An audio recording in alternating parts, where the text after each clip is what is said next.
Is the Candace Owens breakup with the Daily Wire going to send conservative ink tumbling down into the sea? That is the topic of today's video and podcast on JAFFA, or JAFFA Wire, the Jewish Alliance for the First Amendment, which is the new name of this channel. Of course, many of you have been around for a while. We're not a big channel, but I called this channel Bold Like a Leopard several years ago. And we're rebranding because I want a more direct connection to the message, which is to support freedom of speech, regardless of whatever is being said, so long as it's legal and it doesn't advocate for violence, and there's no threats. This is, of course, a topic that is very close to that theme. Okay, the issue of Candace Owens is this a free speech issue, or is it really just somebody who, as the Daily Wire supporters have been saying, is rabid anti-Semite and cannot stand her Jewish colleagues? I'm going to be unpacking it and trying to remain objective because, of course, I have biases of my own. I don't really like Ben Shapiro, who is the co-founder of the Daily Wire. I respect him for his accomplishments, but I don't really like him. And I have a lot of distrust for Candace Owens. So these are some issues I'm going to try to bring into the discussion. And, you're welcome to respond. As usual, please like, share, and subscribe. Follow me on all the different social media and video hosting sites available through the link tree in the description, including Rumble, BitChute, and Odyssey. My Substack newsletter is there, as is my Subscribe Star, if you want to tip me. And let's get right into it. So, what is going on right now is, I believe, one of the biggest sea changes on the political right in years. And it coincides, of course, with the war in Gaza, which is not unrelated to the topic today. At the moment, Israel is suffering from the worst drop in public opinion approval that I can remember. I don't know whether it's the largest of all time, but I believe there was a 25-point drop between November and either March or February, when the same Gallup poll queried respondents on whether they support Israel's offensive in Gaza. And, I'm not a person who believes that decisions should be made solely based on polling. I actually saw a debate today on the Alex Jones channel that I believe happened yesterday, and I happen to be a fan of Alex Jones, not because I agree with everything he says, but I think he's hilarious and entertaining. But it was between him and Rabbi Shmuley Boteach, who happens to be the same person who really got this feud going between the Daily Wire and Candace Owens, and is even more of an adversary towards Owens than Ben Shapiro was. It was one of the most surreal debates I've ever heard, because just let me put it this way: Alex Jones came off looking as the sane and toned down person in the debate. Rabbi Shmuley Boteach is someone who generally I've come to consider a demagogue, who really is representing a very emotional and visceral attitude within the Jewish community. I'm Jewish. I am also Israeli American. I have a lot of the same, background as, I don't know what Shmuley Boteach's background is, but I have some common traits with him. But I really don't appreciate his approach, and I think it was really some sort of clown moment when he went on this podcast and continued to make demeaning comments about Alex Jones' private parts, and repeatedly referenced Sandy Hook, which in my opinion was an overblown accusation against Alex Jones. But it worked for the debate, and that's something that I'll bring up again, this tactic of going on the offense. Shmuley Boteach went on the offense the entire time, and one thing I remember him saying was that the people of Israel, the government of Israel, Israel's military are not fighting the war in order to get popularity points. They're fighting in order to win and in order to remove a threat.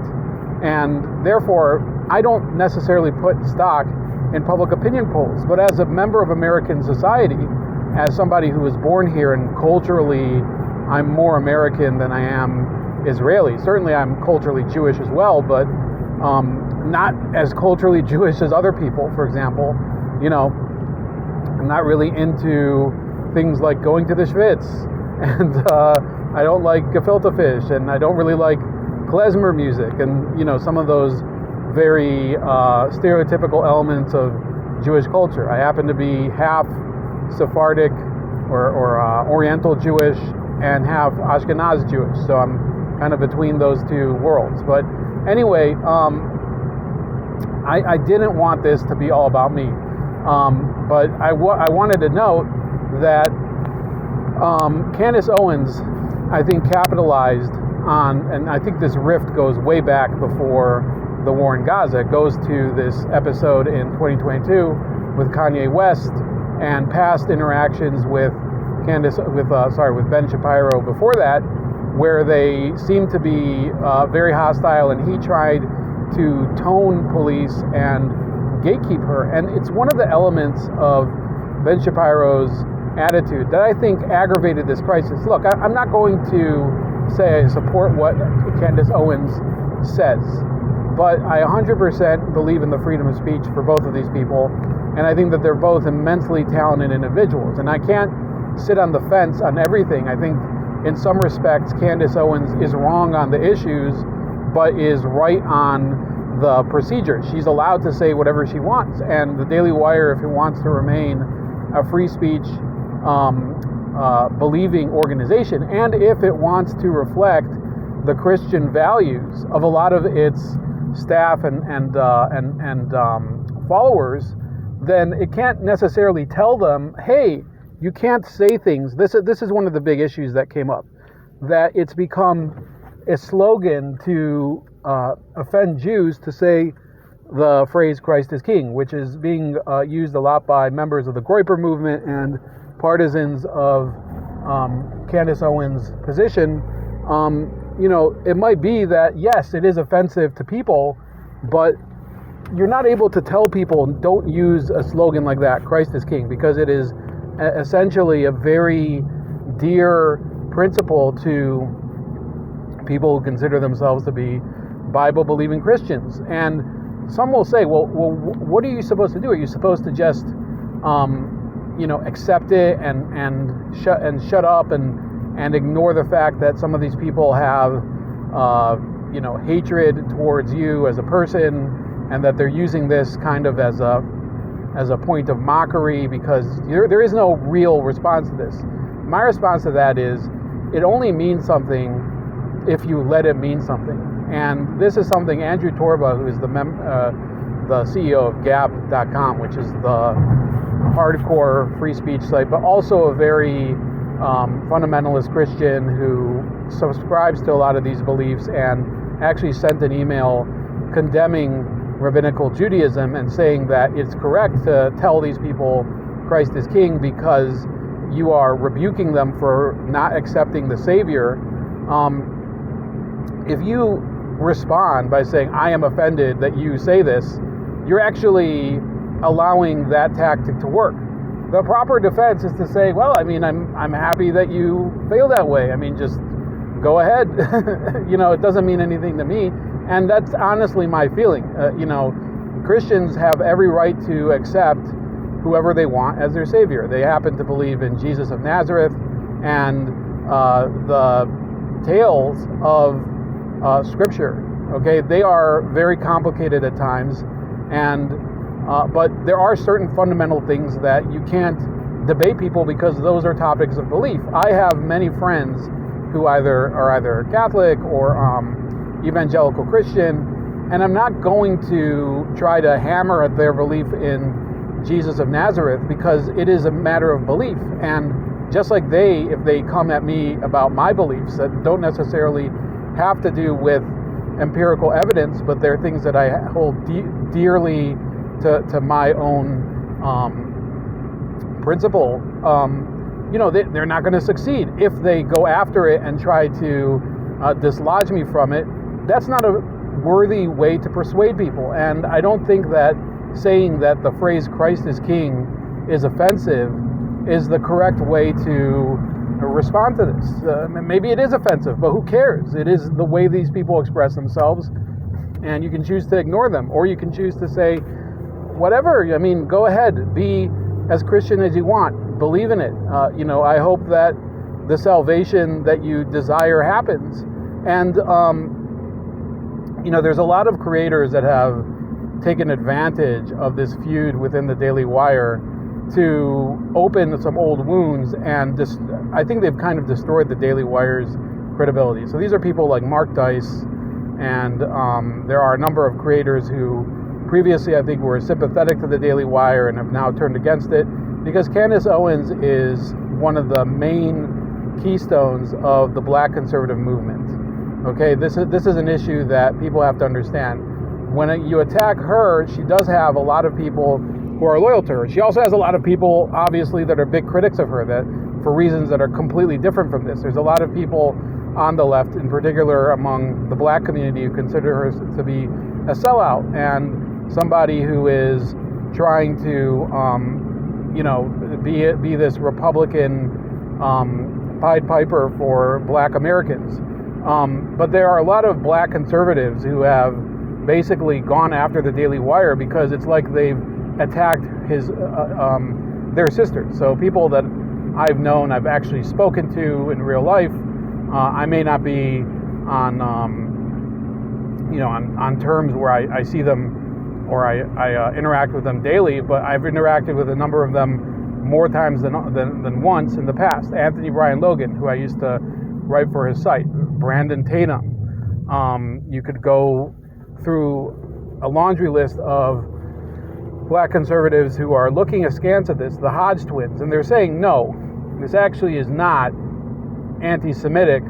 Now, there are issues that Candace Owens has brought up, which I believe could be interpreted as Jew hatred, but it really doesn't matter, because you have to account for the fact that the Daily Wire made a mistake, in my opinion, when they hired her, thinking that they could basically have her and she would be like clay to mold as they wish in terms of what opinions she would have, and that she would never object to anything that they said. I'm not saying that the objection necessarily is correct, but Candace Owens, I think, has a history of being very abrasive at times and contentious, and is known when confronted and argued with to go on the offensive, like Rabbi Shmuley Bateach. I think that in reality, if you want to say who are the two people who deserve each other the most in this whole argument, it's Shmuley Bateach and Candace Owens, because even if they happen to be wrong on a certain issue, they will argue it as if they are defending the last inch of their land. It's pretty crazy sometimes when you listen to these people. They're not able to concede that maybe they've been mistaken. I think Shmuley Bateach might be worse in that respect than Candace Owens. And I actually don't, look, I have issues with all these people. And, I've watched a lot of internet debates in my time, and, there's a lot of mixed feelings I have about it, because I know that a lot of people are exposed to falsehoods, but it's a big question whether every time somebody says something, do you need to make a big deal out of it? Because otherwise you're basically creating the Streisand effect. A few years ago, and I've brought this up before, I did a debate with somebody who has accused Israel of orchestrating the 9/11 attacks. And I feel like I defeated him in the debate, and he was basically not very well prepared for it. I think he also took it for granted that I wouldn't call him out for certain facts that he had missed, such as that one of the 9/11 hijackers had been living next door to one of the Israelis who had been arrested on 9/11 for what's called the Dancing Israelis incident. So I felt like it was a great job that I did, but ultimately not that many people watched that debate, and I think that as the years have gone by, I don't know what the value of doing that was, besides my personal edification and the ability to really look into a very obscure topic that only people within a certain subculture actually talk about. Maybe a wider subculture than it used to be, but still not exactly mainstream talking material, to say the least. It's not something I could talk about at any of the jobs that I've ever had. So the value of doing it isn't exactly great. But the history of both of these individuals, I think, shows a lot of their, a lot of their character and their character flaws when you bring it into this conversation. I'm talking about Candace Owens and Ben Shapiro. So Candace Owens came to fame back in 2017, I believe, thanks to a number of people like Alex Jones and the Dave Rubin on the show, The Rubin Report. She, of course, did have her own YouTube channel, and she had a viral video where she was talking about coming out as a conservative within the black community. And look, I credit Candace Owens for a lot of the slings and arrows that she's taken over these years. And I think that initial experience sort of fortified her attitude. But I think a lot of it was innate, because she took a lot of flack at that time, not just from people on the left who were calling her a sellout and a house N-word and all these other things, Uncle Tom, or whatever slur you want to use, but also because there were people on the right who were criticizing her and saying, hey, this person was not only a liberal, but she had a project called Social Autopsy, where she was basically figuring out a way to dox people through the internet, to allow people to find out ways to get personal information on their enemies and use it against them professionally or reputationally. So I think what she did was wrong, but nevertheless, she was able to take these attacks and turn it against her attackers, and it basically only served to amplify her and bring her to greater heights. And as a result of her victory in this fight against other YouTubers like a guy named Andy Worski, who I don't think is active anymore, and Tree of Logic, who actually I believe has been vindicated to some extent. Many people were saying that she's just jealous of Candace Owens, but she was saying Candace Owens is not trustworthy. She will never be trustworthy. She is actually a person who is only in it for herself. And I think that there is some evidence of this, because this is a woman who has floated from organization to organization. She started at, I believe it was Turning Points USA, and then she floated over to Prager University, and then Prager University led to Daily Wire. She had her own organization, Blexit, that didn't really go anywhere, to my knowledge. And she never apparently had any problem with any of the major Jewish figures in some of those organizations up until now. And up until, of course, the Kanye West incident and certain issues with Ben Shapiro. But her handling of the Kanye West incident, I think, showed that she does have this stubborn attitude where she can't admit that maybe she is exploiting a situation too much to her personal gain. And then when it turns out that she's caused damage, because obviously Kanye West kind of went off the deep end after that, she doesn't have really the capability to say, you know what, this was a big mistake. So I think that that's a big character flaw on her part, irrespective of whether you think she is a Jew hater or not. With Ben Shapiro, on the other hand, I see a different problem. This is a guy who got into political punditry from a very young age. He was a Harvard law student, and I think he was in law school before he was 18 years old, and he was considered this child prodigy and the golden boy of conservatism. And he wrote for National Review, and he was basically gifted with the perfect entry into conservatism. He's like this guy who is, if you ever look at, he's kind of like Christian Laettner, if you remember him. This guy who went to Duke University. He checks all the boxes.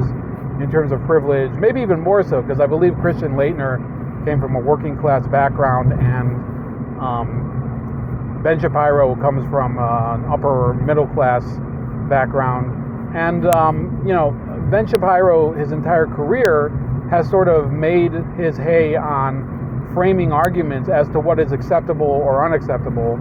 And, yes, he does have a gift of rhetoric, and I have friends of mine who are big fans of his. At one point, maybe I was a fan of his too. I liked some of the videos that were coming out in 2015 and 2016 where he was confronting college students at his appearances, and they would come after him, and he would basically destroy them. There's the whole meme, Ben Shapiro destroys X with facts and logic. And look, it's very funny and everything, but I think that he's a person who's very arrogant and incapable of admitting that he has to listen to somebody else sometimes. He's not the only voice in the room that has a point. And that's one of the reasons I think that this relationship was doomed to fail. So what happens now? I thought this would go longer, but I think I'm going to wrap up. Ultimately, the Daily Wire, I think its reputation is irreparably ruined. And I think that there will be people who continue to hang on to it because they like Ben Shapiro because of his politics and because of his policies, and they like his character, or they think that he represents who they are. This weekend, one of the reasons I'm doing this is one of the times when people I didn't think are interested in a political topic were talking about it in my synagogue. And I was like, oh, this is really interesting. People are worried about Candace Owens and her leaving the Daily Wire. This is really something that I guess has transcended simply the podcast sphere. And look, I think that Candace Owens will emerge from this. It might be a challenge for her in the short term to recover and form her own career, and she's going to be using Locals, which, by the way, is a platform founded by Dave Rubin and used by a number, and I think co-owned by a number of other Jewish investors, and it's part of Rumble too. So she's going to be making money more independently, and she's off to a good start already because she has received tremendous support. And she's also, it's not like she's lacking for money. She actually married into wealth. Her husband is the heir to, I believe, some sort of metal working fortune. So this isn't a person who is exactly destitute and needing the Daily Wire in order to remain relevant. She is going to probably be a force to be reckoned with. So look, other than that, I don't have any other insights, and you're free to comment and say whatever you want. I promise I won't get offended. I don't care if you put Christ is King 90 times in the comments or whatever. It's really your issue, it's not mine. Be happy. I mean, I guess it is the Holy Week for Christians, so Easter is on Sunday. I think tomorrow is Good Friday as I'm making this video. So, I don't have any problem with people being fully devout and going and being in a community and celebrating the holiday, learning the Bible, and worshiping as they please. But I want the same rights as them, and I don't want people to think that, oh, you can't be 100% a friend of mine because you don't believe in the same thing as I do. I don't hold anyone else to the same standard as that.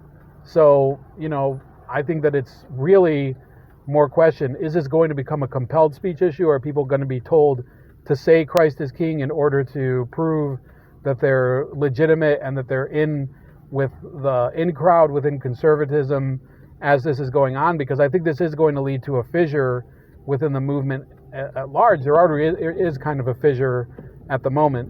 But that's about it. Please like, share, and subscribe.